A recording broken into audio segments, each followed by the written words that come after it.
निरंतर चुनावों में अपनी पराजय के कारण कांग्रेस पार्टी आज न सिर्फ मानसिक हताशा के दौर से गुजर रही है, परंतु उसी के साथ एक बहुत खतरनाक षड्यंत्र का हिस्सा होती जा रही है। राहुल गांधी का आज का जो बयान या जिस प्रकार के समाचार पत्रों में आया है कि उन्होंने ये कहा है कि 1 साल के अंदर अराजकता के द्वारा यह सत्ता परिवर्तन होगा, इससे एक बात बहुत स्पष्ट हो गई है कि प्रधानमंत्री श्री नरेंद्र मोदी जी ने कांग्रेस पार्टी के लिए जो कहा था कि अब ये कांग्रेस पार्टी नहीं रह गई है, बल्कि मुस्लिम लीगी माओवादी कांग्रेस में तब्दील हो गई है।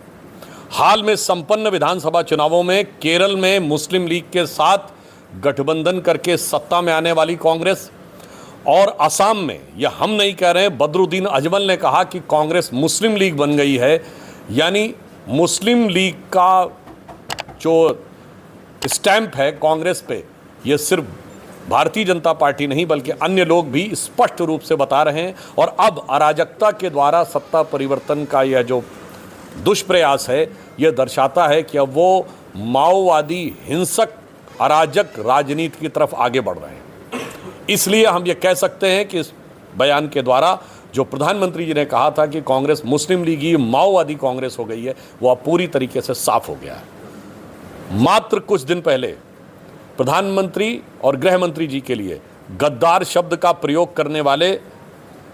राहुल गांधी जी, उनके खुद के मुंह से जो चीज़ें निकली हैं, अब देश के हर खुददार नागरिक को समझ में आ रहा है कि असली गद्दार कौन है।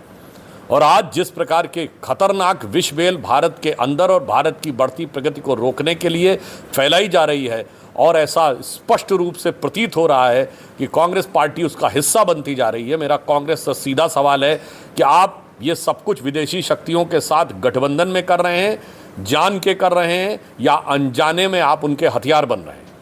इसलिए मैं देश की जनता से कहना चाहूँगा कि कहनी है एक बात, मुझे इस देश के पहरेदारों से संभल के रहना, अपने घर में छिपे हुए गद्दारों से।